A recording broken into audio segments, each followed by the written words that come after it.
Very important messages about the significance of democracy in growing our economies and in creating the types of partnerships that we find so productive for our two countries. I'd like to invite our moderator for our continuing discussion of 2 decades of U.S.-Azerbaijan partnerships, lessons from the 20 years of working together, Mr. Joshua Walker. Mr. Walker is the Transatlantic Fellow at the German Marshall Fund, and as his bio indicates in your packet, is quite distinguished in his academic knowledge and fields of study as they relate to the array of topics we're going to discuss this morning. And so I turn the microphone over to Mr. Walker to introduce the members of his panel. Thank you. Thank you very much. If I can invite the members of my panel to come straight up here. We're already running a little bit behind time. Some would say Azeri time, Turkish time, Middle Eastern time, whatever time. It's not Washington time. So I want to make sure we get everybody up here as soon as possible. I don't actually need to go through the extensive bios of each of my panelists up here. We've heard from a lot of different distinguished members here in Washington and people from Baku welcoming us. Our job today, which might be the most difficult, is to kick things off in terms of the intellectual feast that we have before us. And I can't think of a better group of individuals than I have sitting up here today. I'm going to run through them in the order that are listed here. Each member is going to have about 10 minutes to discuss and put their perspectives on the 20 years of relations that we've seen between the U.S. and Azerbaijan. Every one of these individuals has been key and instrumental in this relationship, both from the past, the present, and hopefully towards the future. So I'm going to start to my immediate right, going all the way down in the list that they're listed here. We do have one change. If you look in the bio, we actually have had an upgrade, it seems, to my right, with the Deputy Assistant Secretary, Eric Rubin, who is in charge of this area of the world, who also worked at the New York Times and got his degree from Yale, which we share in common. So I'm excited to welcome Assistant Secretary. And then to his immediate right, we have Ambassador Ross Wilson, who's no stranger to anybody who's been working on this region. He was an ambassador to Azerbaijan and also to Turkey, and now is the director at the Atlantic Council on this region of the world. To his right, we have David Merkel, who's a former Deputy Assistant Secretary who now works in this region as a known expert in Central Asia and this region of the world. To my left, we have someone who's already been introduced once, who was the very first ambassador of Azerbaijan here in Washington, who in many ways was there at the conception of this relationship. So we welcome you, Mr. Pashayev, and also the Deputy Minister of Foreign Affairs currently. And then we have Errol Cohen, a known quantity who also has been writing on these issues for a very long time, who works on all areas of the post-Soviet space and also the Middle East, who currently is a Senior Research Fellow at the Heritage Foundation. So without further ado, I'm going to turn it over to Assistant Secretary, Deputy Assistant Secretary Eric Rubin before turning over to Ambassador Wilson. So without further ado. Thank you very much, Minister Sharifov, Ambassador Sulamanov, distinguished guests. It's an honor and a pleasure to be here. And I have to say, on the 20th anniversary of U.S.-Azerbaijani diplomatic relations, I think back to the early days, and I was privileged to play a part in opening U.S. relations with Azerbaijan 20 years ago, to helping build the relationship at the beginning, and to have the ability to take a step back with historical perspective and to see how far we've come, how far Azerbaijan has come, is something that gives me great personal satisfaction, and I think is something that is a tribute to so many people in this room who've played a role in that as well. I think the impressive turnout today is not a surprise. It's a strong signal of how important the U.S.-Azerbaijani relationship is to all branches of government here in Washington. I can tell you that for President Obama, for Secretary Clinton, clearly from our colleagues from the Hill, this relationship is a vital one, it's an important one, it's a growing one, and this conference today helps us, I think, take note of that and also look ahead to where the relationship is going. Secretary Clinton last year commented that the bonds between the United States and Azerbaijan are deep, important, and durable. Since Azerbaijan gained independence, our relationship has broadened, and it's gone well beyond, I think, the early focus on energy, which remains a very important part of our relationship. There we go. We also have very, very important security ties, and we are developing our political and economic relationship as well. We have already mentioned repeatedly, but I think it bears repeating, the importance that we attach to Azerbaijan's participation in international peacekeeping efforts, to Azerbaijan's participation in the international effort in Afghanistan, for Azerbaijan's support of the international effort through transit, through logistical support, through the support of Azerbaijani personnel on the ground. This is an absolutely vital contribution to our effort, to the NATO effort, to the effort of all of our partners. And this year alone, there will be thousands of U.S. military flights transiting over Azerbaijan on their way to and from Afghanistan, and also thousands of tons of cargo via land transit routes. I'd like to congratulate Azerbaijan on a very, very important marker of its presence on the international scene, and that is its membership on the UN Security Council for a 2-year term. Already, Azerbaijan has demonstrated its commitment to promoting global security on the Council, and we are all looking forward to welcoming President Aliyev here next month when he comes for the Council special session. On security, I know there's been some mentions of the importance already of finding a solution to the Nagorno-Karabakh conflict, and this is something that remains a very, very high priority for the United States. I can tell you personally from President Obama and Secretary Clinton on down, nothing is more important to us than seeing a peaceful and fair settlement. Obviously, this is a challenging task. It's one that already has taken almost 20 years, but as co-chair of the OSCE Minsk Group, the United States is committed to working closely with both sides and with all the other co-chairs to achieve a lasting, fair, negotiated settlement. We believe that peace is possible and necessary. We believe that there is strong commitment to that from the side of the government of Azerbaijan, and with commitment and political will from the sides, we believe we can move beyond the currently unacceptable status quo toward a more secure and prosperous future in the region. And this is something that will be a priority for us in the years ahead. Let me talk a little bit about energy security. I know that will be a big focus of the conference today, but I think it's important to emphasize that from the perspective of the United States government, as well as from the Congress, from the private sector, moving beyond the contract of the century that was highlighted in the video, the Baku-Ceyhan project, which really I think are hallmarks of the first decades of our cooperation. We want to go well beyond that, establishing a southern corridor, which I think can be a new Silk Road. This is something that we believe is more than just words, but a real possibility.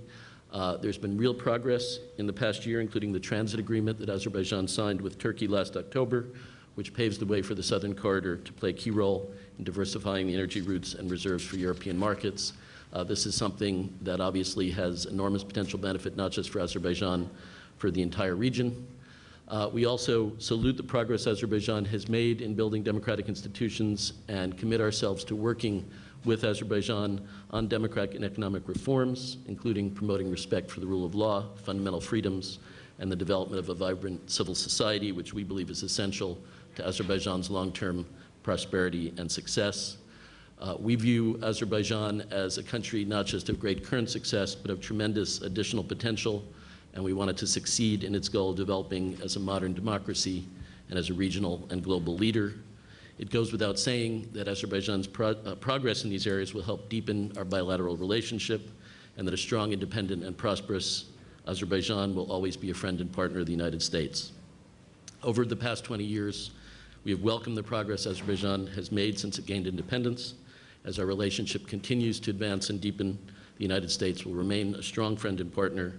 From our joint effort on the international stage to our shared cultural, family, economic ties, we have a great deal to celebrate in the first 20 years, and we look forward to the future of the Azerbaijani-American relationship. Thank you very much. Thank you, Deputy Assistant Secretary Rubin. I'll turn the floor to Ambassador Wilson. Thank you very much, and good morning to everybody. One of the maxims about foreign service life, though there are a few of us here who had diplomatic careers, your first post is always the one you remember most fondly as the really special place. I was fortunate enough to have 2 postings as a United States ambassador abroad, and I won't lie to you, Turkey was a pretty special place. But Azerbaijan holds a very special place for me. I learned a tremendous amount about how to represent my country. I learned a tremendous amount about how to solve problems. and how to work effectively with leaders, and in particular with President Heydar Aliyev, served throughout the time of my service, passed away, I think 5 or 6 months later, was a great friend of the United States, helped me immensely, and I think we accomplished a great deal together, as the film earlier showed, in particular in terms of the Baku-Tbilisi-Ceyhan pipeline and getting off the ground the instrument, Azerbaijan's oil and gas industry and its direct export to the West, the instrument that has made Azerbaijan's progress so impressive over the course of the last number of years. I thought the film was a pretty poignant reminder, particularly for those of us who were involved, of how tenuous and difficult Azerbaijan's situation was 20 years ago. And even for a number of years after. And there were the references in the film to a couple of different attempts to overthrow the government in 1994 and 1995, and problems, I would note, even after that. Azerbaijan, I think, is one of the great success stories over the course of the last 20 years. And I say that not wanting in any way to minimize the problems that the country faces, and it has many problems, and I'm sure some of those will be discussed here. But its accomplishments are really very, very impressive. When I arrived to take up duties in October 2000, the per capita income in the country was somewhere around $700 a year. Think about that. What is it now? $5,000? $5,500? $6,000? I'm not sure that the average individual's income or the average household income has gone up quite by that multiple, but you see a very different picture in Baku. I've not had the privilege of being out in the countryside, but I've been to Baku twice in the last 2 years, and it is very impressive. Those broken down, rusted pieces of oil equipment and pools of some combination of water and oil that used to greet you on the ride in from the airport to Baku, all that's gone. The look of the city is transformed.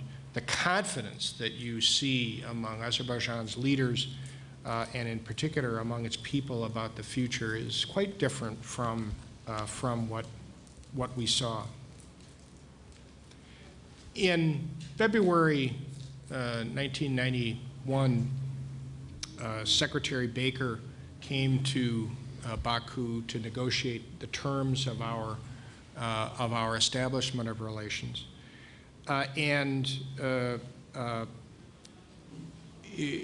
basis of that agreement in Azerbaijan, as in all of the countries of the former Soviet Union, was a commitment to adhere to the UN Charter, to adhere to the Helsinki Final Act, to adhere to basic documents of the way that international affairs is conducted. And Azerbaijan's leaders over the years have reaffirmed their commitments to those things, and that is the basis of what has been a strong and I think very productive relationship. In those early years, even before I arrived, Azerbaijan was a remarkably poor country. Hit hard by the collapse of the Soviet Union, hit hard by the ethnic conflict that erupted as the Soviet Union collapsed, in particular with Armenians who fled the country and deprived the country of all that they had, all the potential that they had for contributing to its economic growth and development. The United States sent dozens, if not hundreds, of relief flights in 1991, 92, 93, 94, carrying relief supplies to help people who were starving. That's useful to remember as well. That large-scale humanitarian relief only ended while I was serving as ambassador, where we began the pivot from helping people in dire need to reorient our assistance programs to support Azerbaijan's economic reform and economic development so that it could really put in place the institutions and the policy framework to make good use of the oil wealth that was then on the horizon.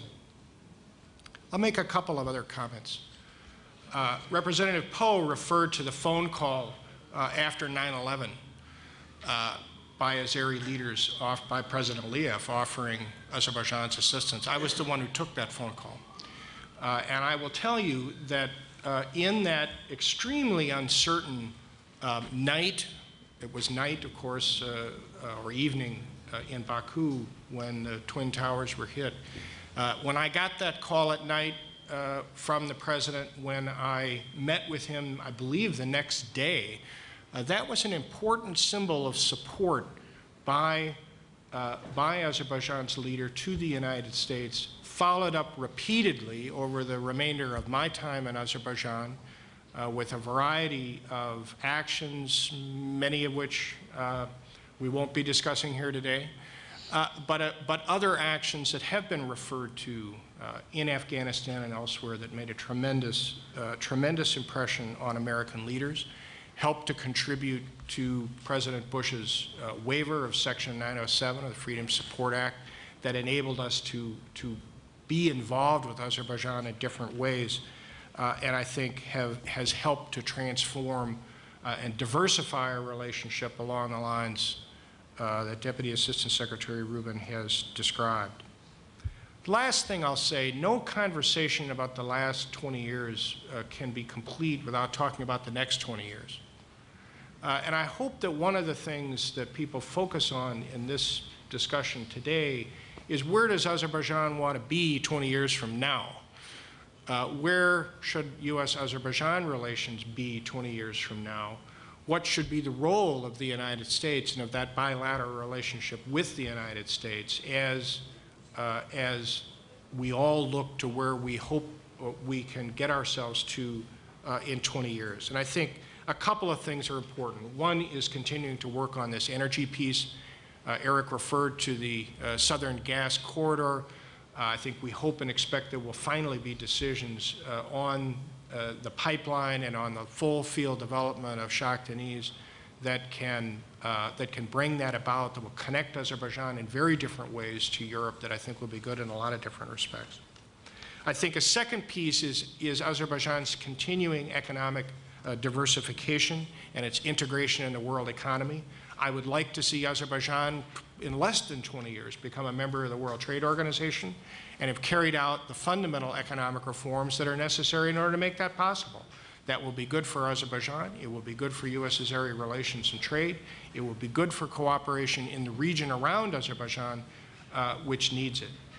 It will help in commercial terms to transform the arrangements that the United States, with Azerbaijan's help, have developed through the Northern Distribution Network, give it a commercial basis so that the countries can take advantage of the infrastructure they're developing, Baku-Tbilisi cars, trade and shipping arrangements across the Caspian, give that a strong commercial and economic underpinning to facilitate the trade that I think holds lots of opportunities. The third and the last piece, work fundamentally and effectively over the next 20 years, not just to manage the Nagorno-Karabakh problem, which I think we've done a not bad job of over the last 20 years, but actually to resolve it. That requires some different kinds of commitments by Azerbaijan and, of course, also Armenia. And I will say this in no way to diminish the work that the United States has done recently, but also an enhanced American role and a direct American role with our friends in Baku and with our friends in Armenia in trying to resolve that. Thank you very much.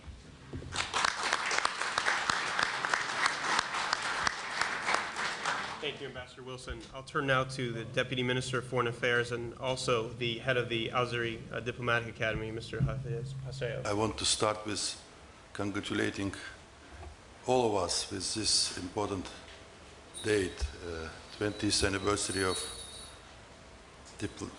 establishment of diplomatic relationship between United States and Azerbaijan.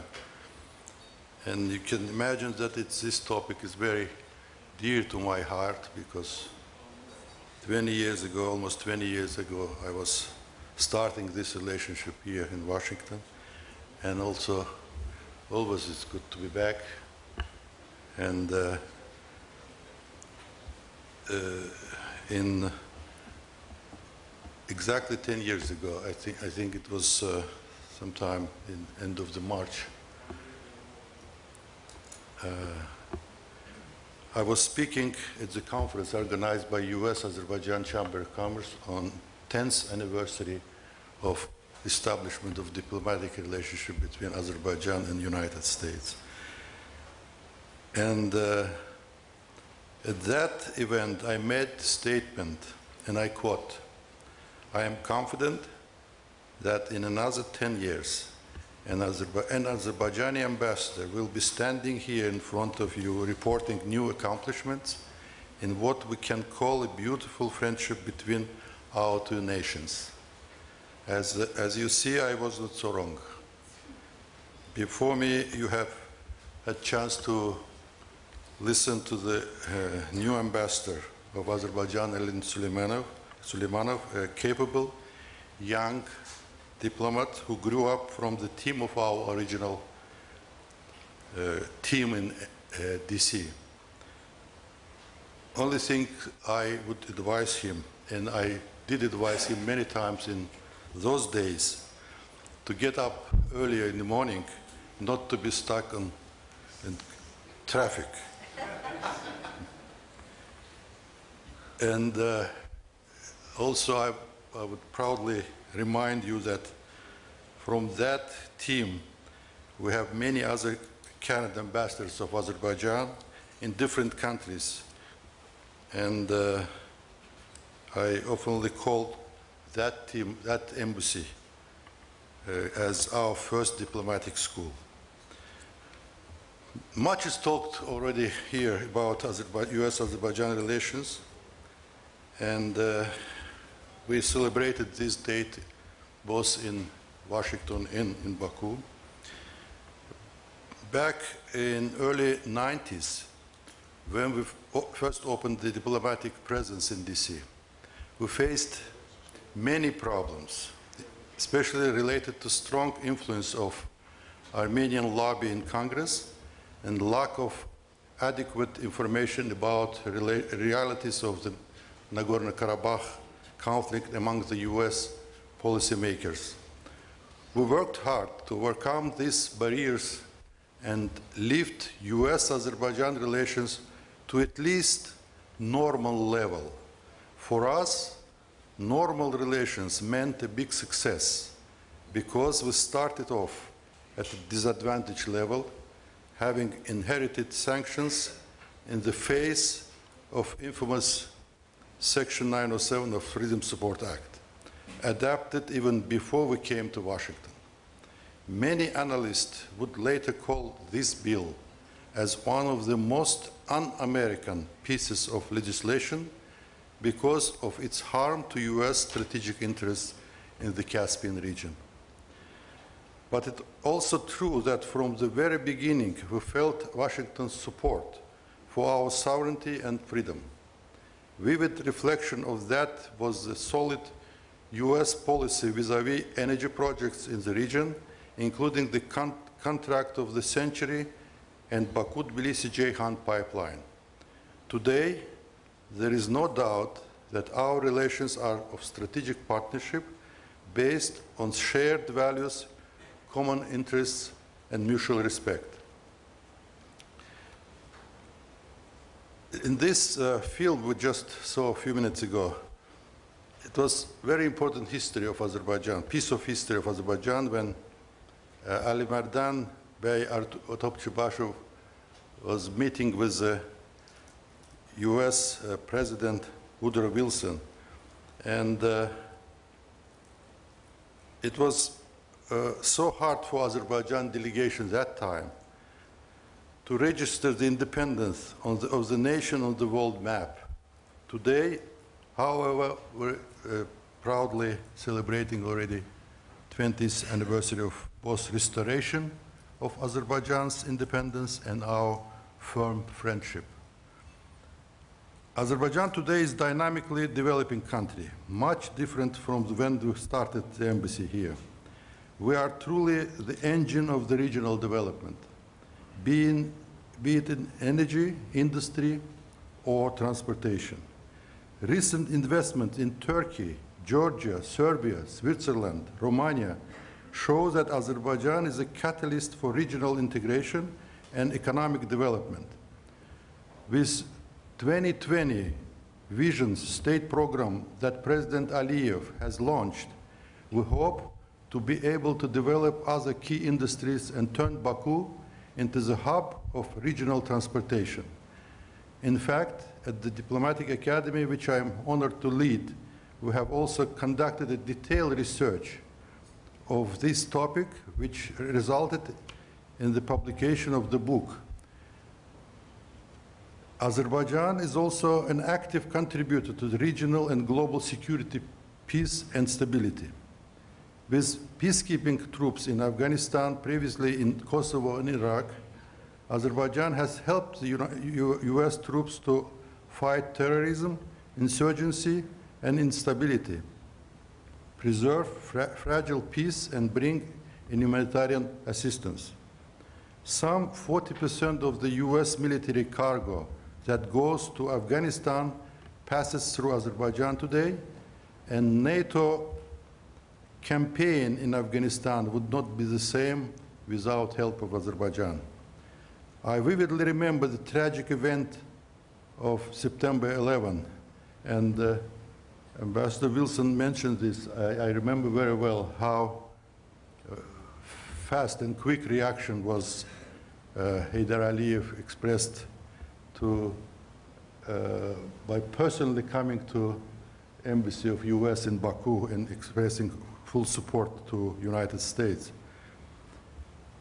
Declaration of support, which was drafted at the embassy in DC, was later adopted by the government of Azerbaijan as a plan of action without a single amendment. Now we are also participant of international security framework, not only in the battlefields, but also on diplomatic tables, as Azerbaijan became the first post-Soviet republic to be elected to the UN Security Council as a non-permanent member. With 155 countries supporting Azerbaijan's candidacy, this is a clear sign of growing international prestige and power of our country, as well as trust of international community in our capability and responsibility to contribute to the international peace and security. Previously, government of Azerbaijan has undertaken a number of humanitarian initiatives in Haiti, Pakistan, Indonesia, Russia, Israel, but after this election, we have developed new global programs, such as Africa Initiative, to even more assist the international community. With great sense of satisfaction, I want to inform you that Azerbaijan Diplomatic Academy provides a scholarship program for students from more than 15 countries. All of this shows that Azerbaijan has long ago transformed from a country which needed donor assistance into donor country itself. During these past 20 years, US-Azerbaijan relations have not only grown, but also diversified. We started with energy, then moved on to security issues, and now have full spectrum of cooperation in economic, humanitarian, and social fields. I must say that with this diversified portfolio of bilateral relations, the initial influence of the Armenian lobby is no longer felt as strong as in early 90s. Our relations are very mature, and Washington increasingly views Baku as an important ally who has a broader regional agenda of which the US is part of. A recent article in Foreign Policy Journal and subsequent discussions on CNN, BBC confirmed this statement. Little could be imagined back in 1993-94 that Azerbaijan would get such a broad coverage in these leading media outlets. I firmly believe that our bilateral relations will continue going forward in the future as well, and last week the third meeting of Economic Partnership Commission, co-chaired by Minister of Finance Samir Sharifov and Undersecretary Robert Hormats here in DC, and its results prove my words. My years in America have made me believe that the foreign and domestic policy of Azerbaijan has brought U.S.-Azerbaijan relations to a point where, regardless of whether the White House administration is Democratic or Republican, my nation is a constant on the landscape of political map they use in Washington. Those in the United States who really care about American interests are strong supporters of interests of Azerbaijan as well. Here I can recall few American senators and congressmen, such as Tim Penny, Bob Livingston, Greg Laughlin, Charlie Wilson, Sam Brownback, Robert Byrd, Peter King, Lee Hamilton, Dennis DeConcini, Richard Lugar, Dan Barton, and many, many others who actively advocated for the repeal of Section 907 precisely because they understood its harm for the U.S. national interest. And I was today listening to many members of Congress. I was thinking if we would have this level of knowledge among the members of Congress, I think 907 will not be in books of U.S. Congress. So now I mentioned diversity in our relations, and one of the examples of this is our diplomatic academy. During the past 5 years, we have had hundreds of U.S. professors, students, researchers visiting us, working with us to develop programs, curriculums, courses, ideas, and projects. Together, we are creating an international brand in Azerbaijan's education system and rapidly transforming the quality of education, which has suffered so much since the collapse of the Soviet Union. In my view, the best way to raise public awareness in both countries about realities on the ground is to broaden and strengthen interaction between learning institutions and universities. In a few months, we will inaugurate a brand new green and smart campus in Baku, which has been built with the help of US architects, designers, engineers, but still stands as a vivid sign of Azerbaijan's investment into its own future, young talents, and professional cadre. Azerbaijan has had positive and productive experience of partnership with the United States. We are eager to continue it for years to come. Engagement with the US and other EU nations in positive cooperation is a way to deepen Azerbaijan's political and economic reforms and to further continue its leading growth in the region. Together, we can help each other discover new horizons of bilateral development. Thank you very much. Let me turn over to Mr. Merkel for his comments. Thank you very much. And I'd also like to obviously thank the sponsors, but the organizers, the Turquoise Council and the U.S.-Azerbaijan Network, on all their work. And this is really, reunions are fun. And I went to school, Secretary Savage, in Oklahoma and in Mississippi and in Texas. I did not go to school in New York, I'm proud to say. I missed all those reunions, but I'm glad that I was able to make this reunion. I think that we all have personal experiences with Azerbaijan and work with U.S.-Azerbaijan relations, and I have very many fond memories. A lot of them involving the ambassador at the end of the table, and obviously it was a high point putting together the meeting between President Bush and President Aliyev, and having the opportunity to meet with Haydar Aliyev and President Ilham Aliyev. And I was finally able to take my family and my kids to Baku this last year, which was fun for me after talking to them for so long. I didn't want to disassociate my comments from anyone on the panel, but because of the interest in time, I wanted to focus on maybe what could be described more as miscues or missed opportunities and kind of things going forward. And I don't want to diminish the very important things that we've all been talking about, but I could use my time to restate those or to say something new. It's obvious to people in the audience that over the last 20 years and looking into the future, Azerbaijan's played a really important role in those things that are of strategic importance to the United States. I would point to Russia and think that Azerbaijan, in part because of economic and energy strength, in large part because of really visionary leadership, is a country that has been able to exercise its sovereignty well with regard to Russia, and has been a great ally for the United States in lessening the leverage that Russia had at certain times for Europe. This is a constructive thing, and I think it's an important thing moving forward. Energy, which has been discussed and will be discussed, is obviously a very important issue, diversifying global sources of energy, which Azerbaijan's played a big role. And obviously, going forward, security. We talked about the calls after 9/11 and all the different activities that Azerbaijan was involved with, and the issue with Iran going forward.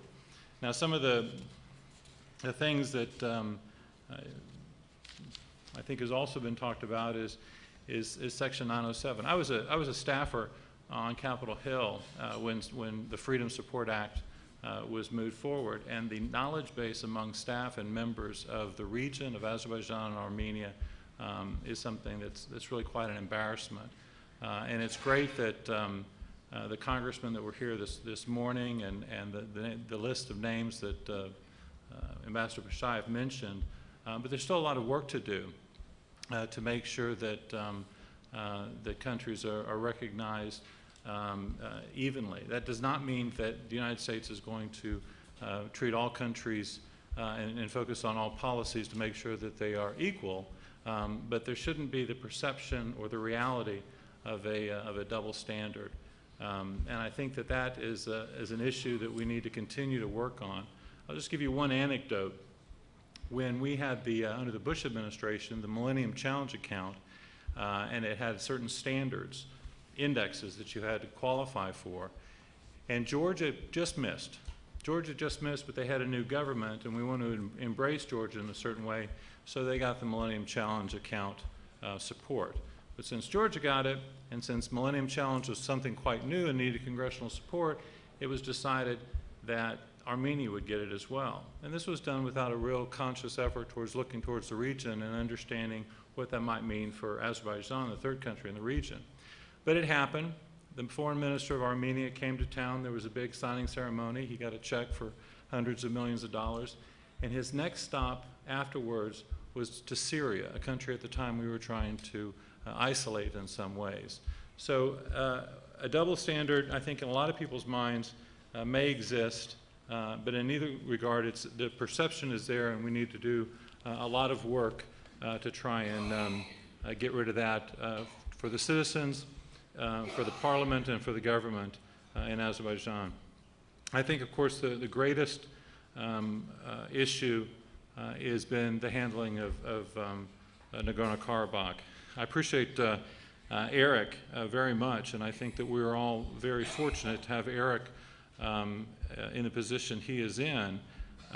But I think that in saying that there's nothing more important than finding a lasting, fair, negotiated settlement is absolutely right. I absolutely think that there needs to be a greater sense of urgency. I think that perhaps because I was in the State Department during the Georgia-Russia war, I guess I feel the need for a sense of urgency.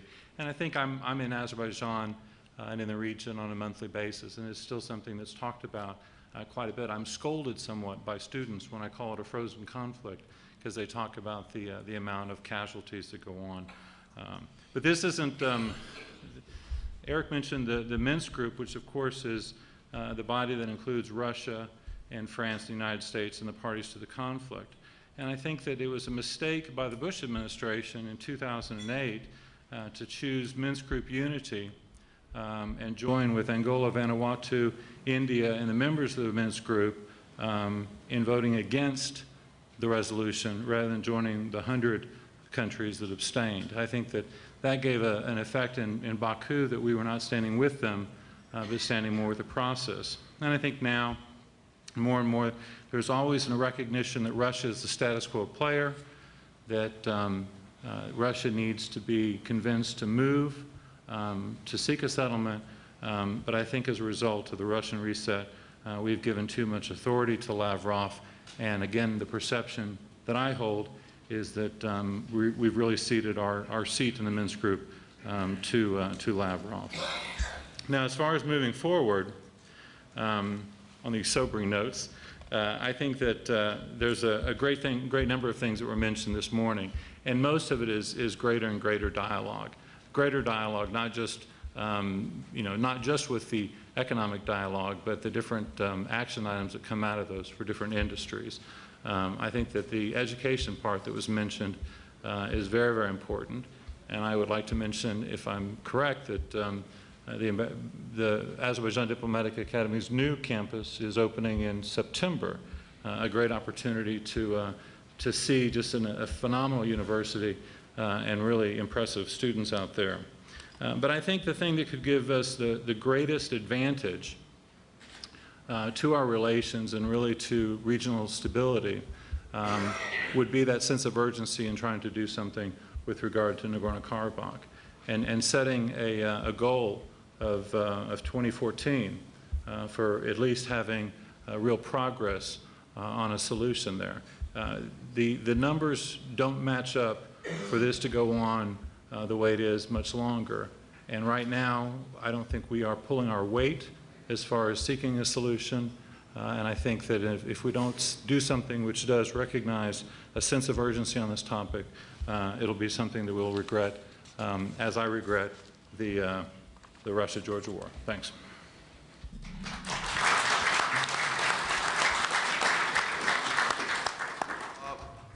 Summing up after such a distinguished panel, Deputy Assistant Secretary, ambassadors, Deputy Minister, is difficult. Before I do that, I want to thank the organizers, the Turquoise Council, Kemal Oksuz, and also thank the ambassador, Ambassador Suleimanov, who is doing a terrific job. You taught a great pupil, and another pupil coming from that embassy, of course, is Foreign Minister Mamedyarov.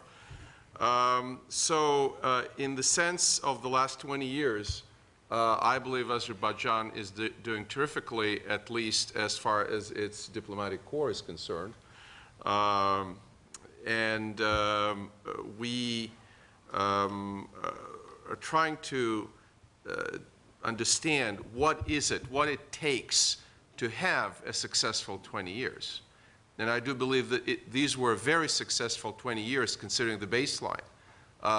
Recovering of independence after 70 years, having a war, not having an oil development because the government in Moscow preferred the Siberian oil development to the Caspian oil development. So it took faith, it took vision, it took common sense and realism and commitment. And if these principles we take back now after the 20 years, we are looking forward for the next successful 20 years. In which areas? First of all, in the area of support of the United States supporting our friend and ally, Azerbaijan, in those challenges to its sovereignty that it remains. You have to have a minimum of sovereignty and security for economic development. Compare South Caucasus and North Caucasus. In South Caucasus, despite the wars, despite some amount of terrorism, some ethnic tension, the money was invested by the outside world, the economic ties expanded, the GDP of Azerbaijan grew tremendously, including from 2006 to 2012, it tripled. It's unbelievable. GDP tripled. in 6 years. In North Caucasus, there's so much violence and terrorism, money doesn't go there. The Russians going out of their way to develop tourism, to develop skiing, and then a party of Russian skiers goes in, their bus is ambushed, and a woman gets shot. Would you go ski to North Caucasus? I know I won't. So you need support of sovereignty in order to have economic development. And Azerbaijan has challenges to its sovereignty. First and foremost, from Iran, but also sort of a residual lack of acceptance from some circles in Moscow. I remember a gentleman, well, I don't know if I should call him a gentleman, a person who is still an advisor to Russian presidents, saying in 1994, before the contract, quote, "Мы нашу нефть не отдадим," talking about Azerbaijan. We will not give up our oil. And I said, it's not your oil anymore, and he was shocked. You are absolutely right to mention Azerbaijan's support in Iraq and Afghanistan. This street is a two-way street. We should have a commitment to Azerbaijan's sovereignty vis-à-vis Iran, but also to resolve the Nagorno-Karabakh issue. And I'll talk in the end about what kind of agenda we can see for the next 20 years. Economic development is very important also for sovereignty and security and stability of Azerbaijan. Education is key both for maintaining the current achievements in energy, but even more importantly, to pursue the diversification. You pursue it through having a labor force that is educated in areas that can be developed, from agriculture and food to pharmaceuticals to healthcare. So there's a huge agenda there for the future. Going back to economic development today, you have new players. When the equation was pretty simple 20 years ago, it was Azerbaijan, the two neighbors, Armenia and Georgia, and Russia and the US, and some European interests. Of course, BP is a British company. Today, the new players, including China on the other coast of the Caspian, including Turkey that is growing by leaps and bounds, and eventually we'll see more Indian involvement and South Korean involvement in other countries. So it's a more multi-player environment. The development will continue, whether the US is involved there or not. So we better be involved there for the sake of our own business and our own interests. And talking about our interests, 20 years back, or 150 years back, or 150 years forward, geography doesn't change. Azerbaijan is in the Caucasus, and the Caucasus is the pivotal axis of north-south trade and east-west trade, and this has been the case for 5,000 years, and probably, God willing, there'll be a human civilization, will be the case for another 5,000 years. So it is important for us to be there, not because of a war here or a war there, not because of Afghanistan. What happens after we leave in 2013? It's important for us to be there because Russia is to the north, Iran is to the south, Central Asia is to the east, and the Black Sea and the Mediterranean are to the west. This is why we should be here, and this is why we should develop this friendship with the Azeri people, who are the most open and hospitable, talking about all our problems to the south with Iran right now, and it's not the Iranian people, it's the Iranian leadership. But in Azerbaijan, thank God, we don't have this problem. Transportation infrastructure is a part of economic development, and it is in a process of developing all the way from the Pacific to the Atlantic in the Eurasian mass. These are railroads, these are gas lines, pipelines, and fiber optic lines.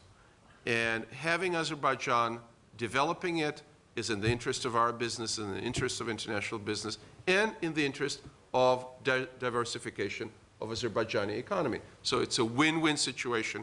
Our companies should be there, and I hope they are welcome there. But this transportation development also facilitates the exports of Azeri oil. We heard about the Baku Tbilisi-Ceyhan. We at the Heritage Foundation were committed to that project in our analysis and our publications all these years, and now the development of the gas pipeline. The vision of Haidar Aliyev, his commitment, his tenacity made Baku Tbilisi-Ceyhan happen. I remember a very prominent Washington Eurasia analyst who told me, quote, "This project will never export one drop of oil." And I just wish, I bet him for a bottle of nice scotch. Today, the development of TANAP is an important development, but there is more gas in the region. Be it gas from Kazakh fields, be it gas to the east in Turkmenistan that is so very hard. Eric knows and Ambassador Wilson knows how hard it is to convince our Turkmen partners to consider the Western direction, not just the China direction or the Russia direction. And this brings me to a conclusion of a very rough sketch of the agenda moving forward for the future. First of all, we cannot afford, it is in our interest not to walk away from the region for security, energy, and economic reasons, but also for the reasons of development of more open, better governed societies both in the Caucasus and further east and Central Asia. It is a challenge. There is a symbiotic link between the quality of governance, the rule of law, the transparency, and the ability of these societies to develop economically. It proves itself again and again from Latin America to the Indian subcontinent to East Asia, and the Caucasus and Eurasia are not an exception. It is important for us to be there because of big players north-south and the instability in the east that may go up. Instability in Central Asia is likely to go up as we scale down our involvement in Afghanistan, and I don't need at this point to walk you through to all the scenarios of export of instability from Afghanistan north. Furthermore, the next 20 years can see Azerbaijan moving from a developing country to pretty much a developed country. And again, education will be key, economic diversification will be key, but it can be done. The economic growth is such that with proper policies, the 2020 vision and beyond, we can have Azerbaijan knocking on OECD doors eventually. We should prioritize having Russia in our broad policy, and President Obama tried to have a breakthrough with Russia, the different opinions on how well it's working or maybe not working so well. But a priority for us during the Clinton and George W. administrations and going into the future should be that sovereignty of post-Soviet states is non-negotiable. Territorial integrity of post-Soviet states is not negotiable. It should be a pillar of our Russian policy, and sometimes it makes me think that it's not, but I digress. In the next 20 years, we definitely should achieve the settlement of the Karabakh problem. David, you said, what, 2013, 2014? I wish, sincerely, but maybe a little bit more time. Hopefully, the other side will understand that it's an Armenian interest to settle the problem and take part in the economic development of South Caucasus. I hope in the next 20 years to see Iran as a friend of Azerbaijan and as a friend of the United States. I hope to see Iran where the yearnings of its people for democracy are satisfied and it's friend to everybody in the greater Middle East region and in the Caucasus. Whether it's going to happen not in the next 20 years, I think more than 50% that is going to happen. So to have a positive scenario, clearly we can spend the whole day, maybe more, talking about dangers, talking about instability, talking about bad heritage of imperial past. But having a positive scenario for the next 20 years with faith, vision, common sense, and commitment will make it possible. Thank you very much.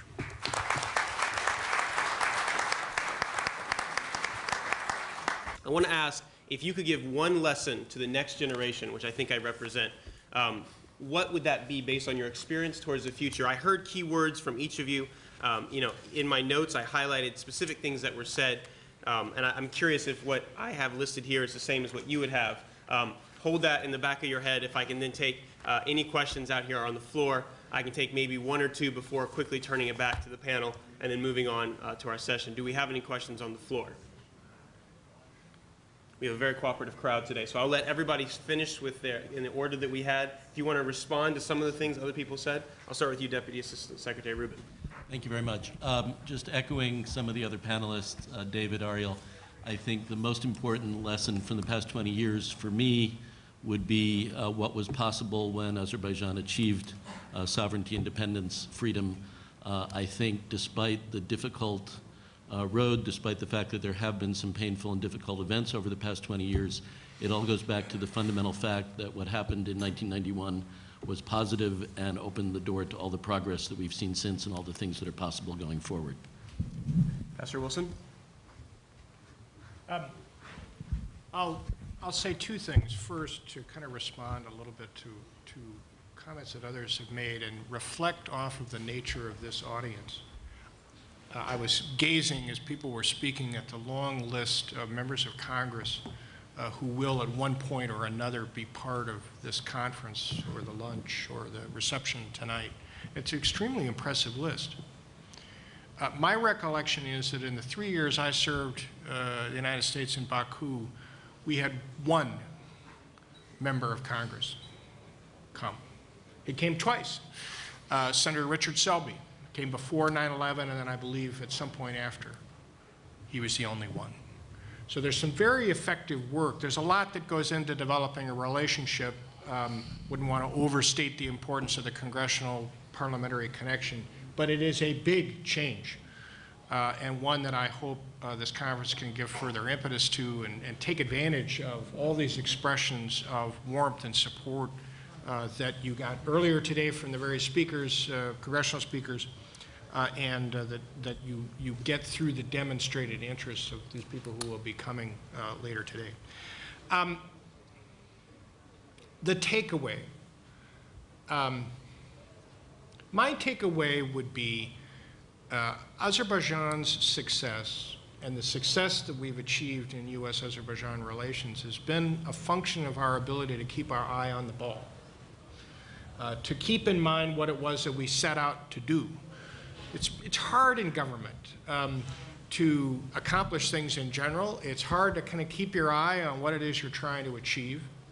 The first President Aliyev, the second President Aliyev made a clear, strong, and exceptional priority, attached priority to Azerbaijan's energy development as the key to really realizing its sovereignty and independence, really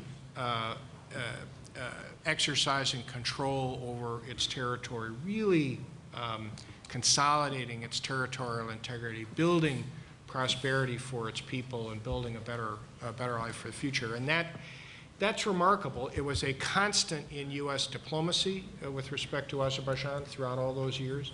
And I think as people look ahead, prioritizing and what it is we want to do, what we want to accomplish, will continue to be very important.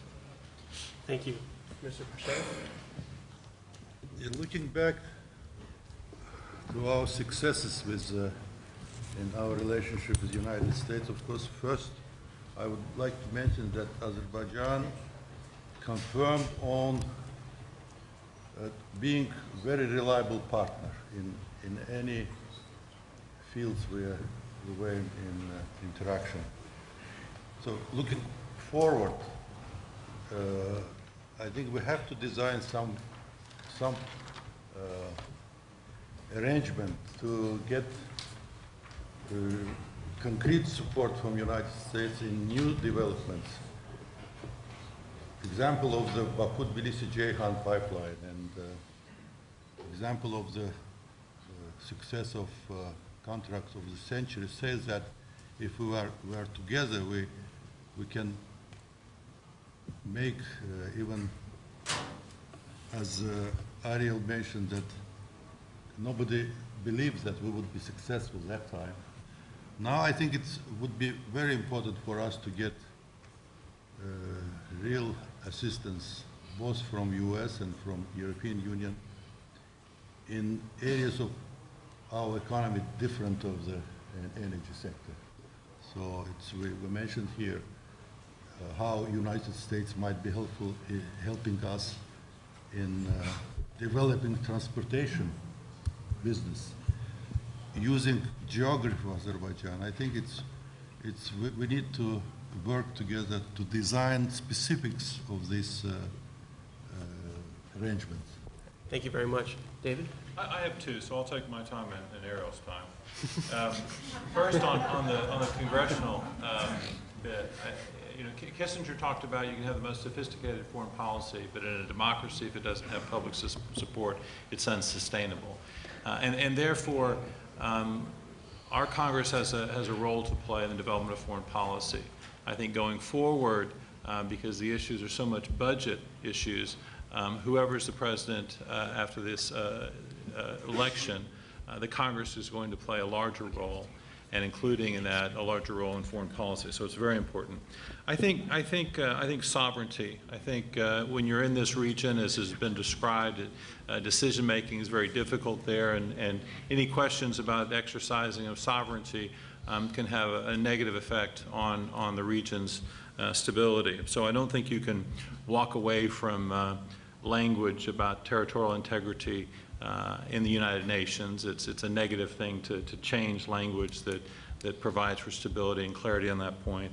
And I think it's a bad idea to introduce other steps into organizations or relationships with NATO that Azerbaijan would have by bringing the Minsk group into that as well. So I think sovereignty and partnership is the two principles to move forward on. Great. And finally, Ariel Cohen. I'll keep it short. First, for the United States, the take-home is study and understand geopolitics and geoeconomics and energy of the region and disseminate this knowledge. The achievement of the last 20 years is that we have congressional staff, members of the US government understanding much more about the Caspian and about Azerbaijan. We didn't have it. For me in the 90s, it was an uphill battle to even explain where the pipeline is going from to. They didn't know. They couldn't find it on the map. Second, articulate our national interests in that part of the world clearly and develop policies, and the State Department, White House, that's their job. Develop policy that serves our national interests. For Azerbaijan, just more of the same. Be a tolerant and open society. This is a scarce commodity. It's more scarce than oil in the oil world. Be an open, tolerant, and internationally engaged society. You're doing it. Look at the Diplomatic Academy. It generates, it educates the future generation of Azerbaijan. There's so many Azerbaijani students who knock on my doors to work at the Heritage Foundation. They got educated in the best schools around the world. They got educated at Harvard, at SAIS, at Fletcher. So this engagement is extremely important, and with that, we'll count our blessings eventually. So I want to thank each of the panelists and all the time that you've taken. So let's join me in thanking them for their time. So as As the panel is moving off, and I think is an appropriate, as we've just heard, I want to recognize the next member who will be coming up here to give us a greeting who wasn't here in the morning, Congressman Meeks, who represents the 6th District of New York and is somebody I know very well from his visit to Turkey, someone who fits exactly the mold that Ariel was talking about. So as Congressman Meeks joins us, I want to thank each of the panelists again and welcome Congressman Meeks.